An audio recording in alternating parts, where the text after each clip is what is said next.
मैं Madhu Chaudhary, associate professor in government Lohia college Churu.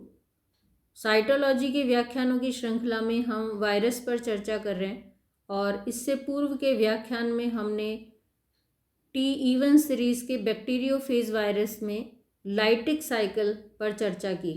आज हम लाइसोजेनिक साइकिल पर चर्चा करेंगे। इसके अलावा हम दूसरे प्रकार के वायरसेस के बारे में, वायरोइड्स के बारे में, वायरोसॉइड्स के बारे में, प्रियॉन्स के बारे में और जो मीडियम यूज़ किए जाते हैं वायरस के द्वारा संक्रमण फैलाने के लिए, उनके ऊपर चर्चा करेंगे।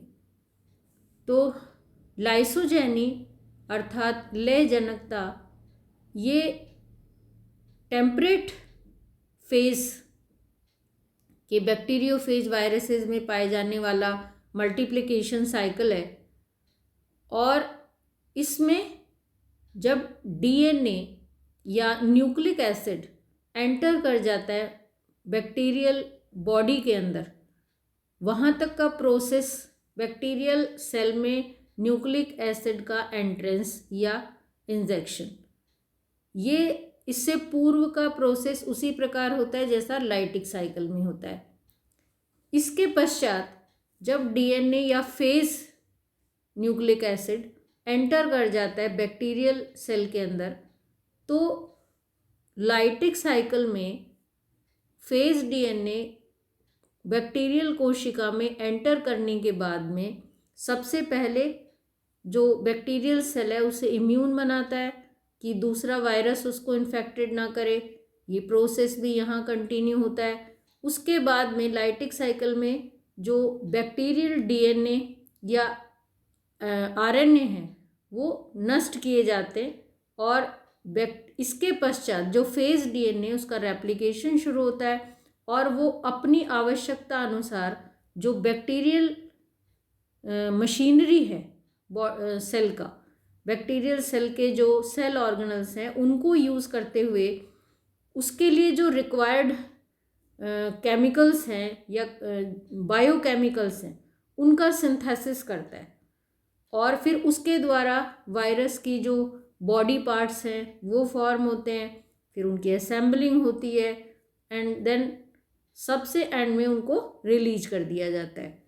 तो यहाँ जो लाइसोजेनिक साइकिल है इसमें फेज डीएनए के बैक्टीरियल सेल के अंदर एंट्रेंस के बाद वो बैक्टीरियल डीएनए के साथ एक पार्ट के रूप में जुड़ जाता है और फिर वो जैसे जैसे बैक्टीरियल सेल है उसका नंबर बढ़ना शुरू होता है, उसी के साथ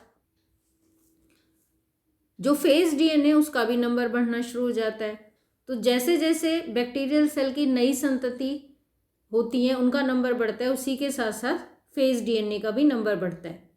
कुछ खास परिस्थितियों में जो फेज डीएनए है वो अलग हो जाता है बैक्टीरियल डीएनए से और फिर बिल्कुल उसी तरह जैसे लाइटिक साइकिल में होता है वो बैक्टीरियल जो डीएनए हैं, आरएनए हैं, उनको डिस्ट्रॉय करता है, अपने रिक्वायर्ड बायोकेमिकल्स का सिंथेसिस और फिर रिलीज, मैचुरेशन, वो सभी प्रोसेस बिल्कुल लाइटिक साइकिल की तरह कंप्लीट होते हैं। यहाँ हम देख रहे हैं कि जो फेज डीएनए है ये फेज है बैक्टीरियोफेज वायरस और ये एंटर करता है बैक्टीरियल सेल के अंदर, फिर ये उसके साथ जो बैक्टीरियल डीएनए है उसके साथ अटैच हो जाता है। फिर जैसे जैसे नंबर बढ़ता है बैक्टीरियल सेल का ये भी मल्टीप्लाई करता जाता है, उसके साथ में उसके जो डॉटर बैक्टीरियल सेल्स बनते हैं और इसका भी नंबर बढ़ता जाता है। फिर एक पर्टिकुलर स्टेज के बाद में और एक विशेष परिस्थिति में ये attached phase DNA bacterial DNA से अलग हो जाता है और वो वायरुलेंट फेज में कन्वर्ट हो जाता है। तो बैक्टीरियल सेल में फेज डीएनए का पहले उसके साथ अटैच रहना और फिर उससे सेपरेशन और इस सेपरेशन के बाद में उसको वायरुलेंट फेज में जो कन्वर्ट होता है इसको हम कहते हैं उत्प्रेरण या इंडक्शन।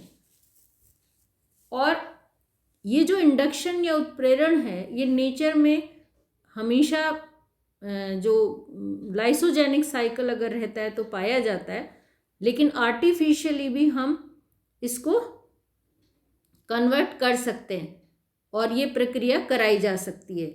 इसके लिए अल्ट्रावायलेट रेडिएशंस को यूज़ करते हैं और हम हाइड्रोजन पेरोक्साइड भी यूज़ कर सकते हैं। अल्ट्रावायलेट रेडिएशंस और हाइड्रोजन पेरोक्साइड के द्वारा आर्टिफिशियली जो अटैच्ड फेज डीएनए है बैक्टीरियल डीएनए के साथ, उसको उत्प्रेरण या इंडक्शन की क्रिया के द्वारा वायरुलेंट फेज में कन्वर्ट किया जा सकता है। और फिर नए जो फेज वायरस हैं या फेज डीएनए हैं, फेज बॉडी हैं, उनका निर्माण होता है। और ये प्रोसेस हम ई कोलाई के लैम्डा फेज में आसानी से देख सकते हैं। बैक्टीरियोफेज वायरस के अलावा जो दूसरे तरह के वायरस हैं, उसमें माइकोवायरसेस और साइनोफेजेस हैं। जो माइकोवायरसेस हैं, इसमें वो हैं जो फंजाई के ऊपर फंजाई में इन्फेक्शन फैलाने में सक्षम होते हैं। और जो साइनोबैक्टीरिया को संक्रमित करते हैं वो साइनोफेजेस हैं।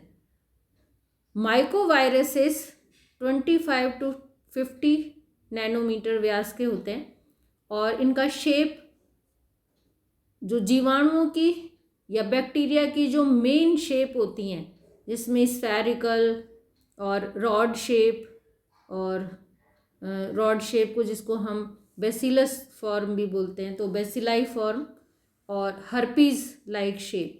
तो जो मेन बैक्टीरियल शेप है उन्हीं के जैसा शेप माइकोवायरसेस का होता है। और इसमें सामान्यतः जनरली इसमें 1 से 8 सेगमेंट या खंडों का double strand RNA nucleic acid के रूप में पाया जाता है।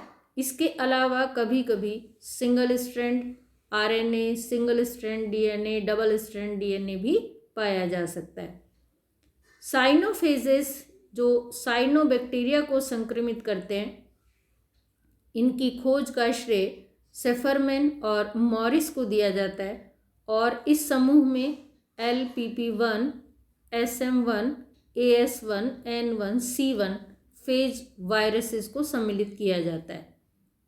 इनका जो मल्टीप्लिकेशन साइकिल है वो T-even सीरीज के बैक्टीरियोफेज वायरस के समान होता है। वायरॉइड्स ऐसे पैथोजेंस होते हैं जिनमें न्यूक्लिक एसिड तो होते हैं, लेकिन उनके चारों ओर कैप्सिड यानी प्रोटीन का खोल नहीं पाया जाता। और ये नेक्ड वायरसेस भी कहे जाते हैं और इनको हम मेटा वायरसेस भी कहते हैं।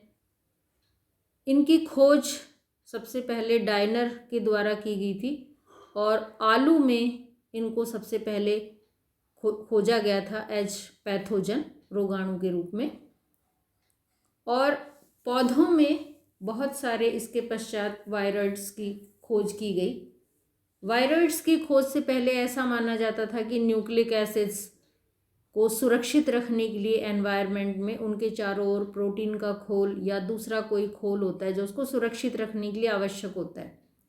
फर्स्ट टाइम ऐसा माना गया कि न्यूक्लिक एसिड्स को सुरक्षित रखने के लिए या उनके द्वारा संक्रमण फैलाने के लिए, कि वो इन्फेक्शन फैला सकें, किसी खोल की या किसी कैप्सिड की ज़रूरत नहीं होती जो उसको सुरक्षित रहे। वो एनवायरनमेंट में नेक्ड भी इन्फेक्शन फैलाने में सक्षम होते हैं।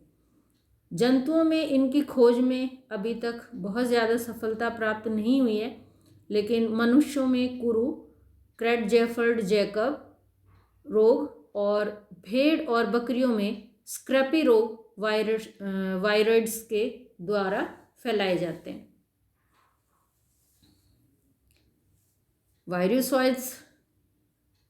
वायरॉइड्स की तरह जो वायरोसॉइड्स हैं वो भी बहुत सूक्ष्म होते हैं और उनका अणुभार कम होता है और उसमें भी न्यूक्लिक एसिड आरएनए पाया जाता है। ये वायरस के पैरासाइट्स के रूप में पाए जाते हैं और इनकी खोज का श्रेय रेंडल्स और उसके साथियों को दिया जाता है।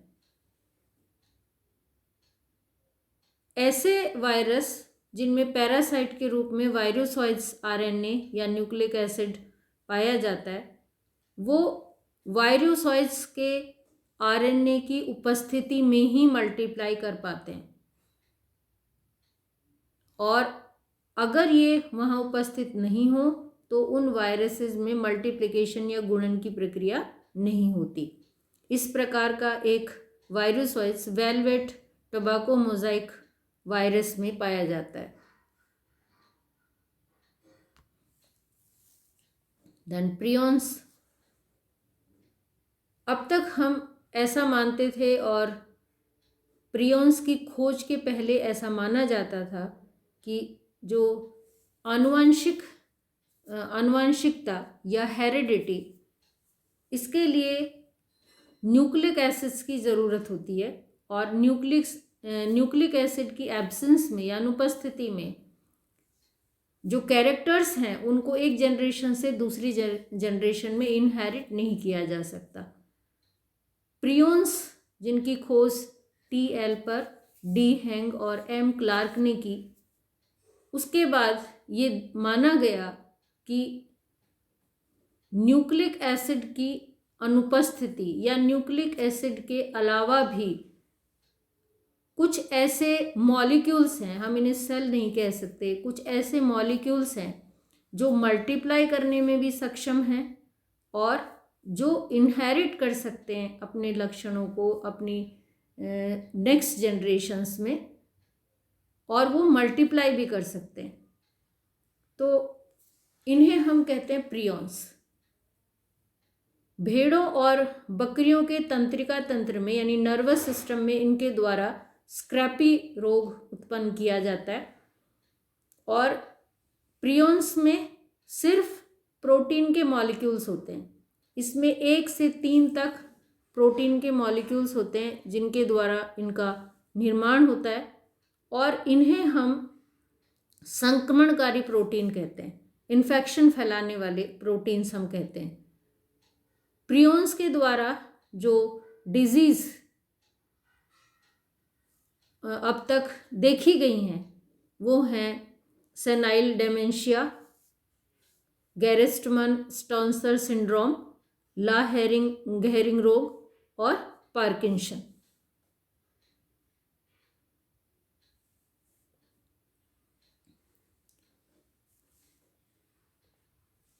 प्रियॉन्स का आकार वायरस के आकार की तुलना में काफ़ी छोटा होता है। ये वायरस से लगभग 100 गुना ज़्यादा छोटे होते हैं और इनमें एक ही तरह का प्रोटीन पाया जाता है।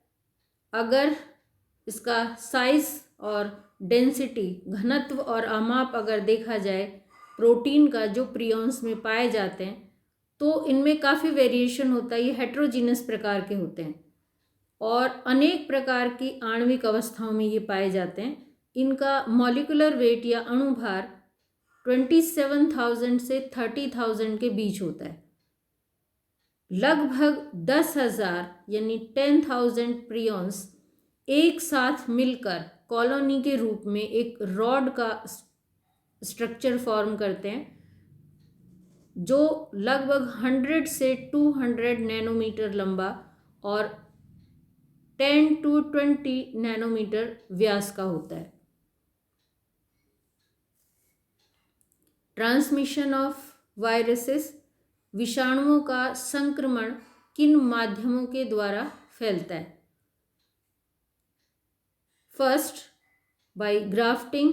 हम प्लांट्स में देखते हैं ग्राफ्टिंग, और जब कोई भी एक इन्फेक्टेड प्लांट का पार्ट ग्राफ्ट कर दिया जाए किसी हेल्दी प्लांट में तो वो संक्रमित हो जाता है, जो हेल्दी प्लांट है।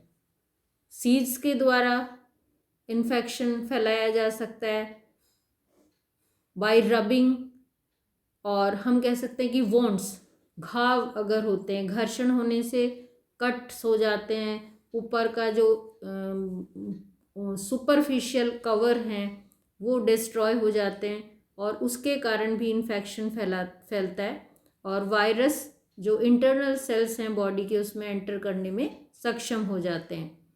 बाय एयर और by water, by soil infection फैल सकता है, बाय टच स्पर्श के द्वारा ऐसा हो सकता है, स्मोकिंग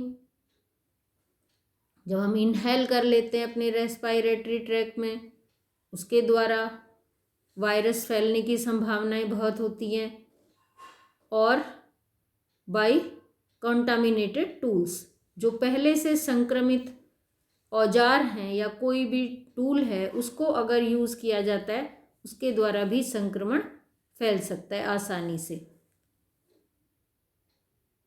अगर इंसेक्ट्स के द्वारा, जैसे बहुत सारे इंसेक्ट हैं जिसमें मॉस्किटोज मच्छर हैं, मक्खी हैं, जो किसी भी संक्रमित सतह पर बैठते हैं और फिर वहाँ से वो दूसरी सरफेस के ऊपर बैठते हैं या किसी ओपन वोंड के ऊपर बैठें, तो ऐसी परिस्थितियों में भी वो संक्रमण फैलाने में सक्षम होते हैं। जो इन्फेक्टेड प्लांट्स हैं उनमें ये किस तरह के कैरेक्टरिस्टिक्स देखते हैं, हम उसको कैसे किस रूप में उस इन्फेक्शन को देखते हैं, तो उसमें पत्तियों के जो किनारे हैं वो मुड़ते हैं, क्लोरोफिल नज़र नहीं आता है, येलोइश हो जाती हैं पत्तियाँ और धब्बे पड़ जाते हैं, पत्तों पर पीले घेरे बनने लगते हैं, वेन्स बेंडिंग हो जाती हैं, पत्ती फटने लगती हैं और उनका जो प्लांट की ग्रोथ है वो ख़त्म हो जाती है। प्लांट में जगह जगह से आपको सिस्ट नज़र आने लग जाती हैं, पत्तियां और फूलों पर धारियां बनने लग जाती हैं और ये सारे जो लक्षण हैं वो बताते हैं कि इसमें वायरल इन्फेक्शन है। भारतवर्ष में गन्ने का मोज़ाइक रोग, तंबाकू का पत्ते मुड़ने वाला मोज़ाइक रोग, कुकुरबिटा का मोज़ाइक रोग, मूंगफली का गुच्छे का रोग, आलू का दुष्पोट रोग, सेम, अरहर, सन, कपास, मिर्च, भिंडी, पपीता, बैंगन, केला, नींबू, संतरा आदि सभी प्लांट्स में वायरल के द्वारा संक्रमित रोग पाए जाते हैं और इसके कारण बहुत सी आर्थिक हानि होती है। पौधों के अलावा जो जंतुओं में या एनिमल्स में वायरस के द्वारा इन्फेक्शन फैलाए जाते हैं, जो डिजीज़ वहाँ उत्पन्न की जाती हैं वो भी काफ़ी हैं। जैसे हम स्किन डिजीज़ देखते हैं, स्मॉल पॉक्स, चिकन पॉक्स, और रेस्पिरेटरी ट्रैक से संबंधित वायरल डिजीज़ हम देखते हैं, पोलियोमाइलिटिस और रेबीज़ और नर्वस सिस्टम से संबंधित पोलियोमाइलिटिस और रेबीज़, और रेस्पिरेटरी ट्रैक से संबंधित हम देखते हैं इन्फ्लुएंज़ा और जो जनरल कोल्ड है। उसके अलावा जो इंटरनल ऑर्गन्स हैं उसमें हम देखते हैं येलो फीवर और हेपेटाइटिस जो लीवर में होने वाली डिजीज़ है। और रिसेंटली रेस्पिरेटरी ट्रैक से संबंधित वायरल डिजीज़ जो हम अभी देख रहे हैं, कोविड-19, ये भी रेस्पिरेटरी ट्रैक से संबंधित डिजीज़ है जो लंग्स और जो रेस्पिरेटरी ट्रैक है उसको इन्फेक्टेड करता है प्राइमरी।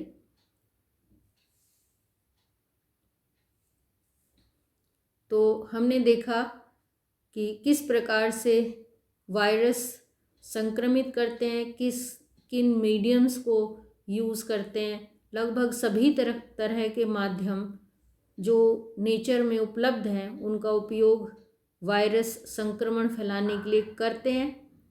और वायरस के अलावा भी बहुत से पैथोजेंस हैं जो आकार में उनसे भी सूक्ष्म हैं, जिसमें वायरॉइड्स, वायरोसॉइड्स हैं, और न्यूक्लिक एसिड के अलावा भी कुछ प्रोटीन ऐसे होते हैं जो संक्रमण फैलाने में सक्षम होते हैं और जो अपने जेनेटिक कैरेक्टर्स को इनहेरिट कर सकते हैं बिना न्यूक्लिक एसिड की उपस्थिति के, जैसे प्रियॉन्स।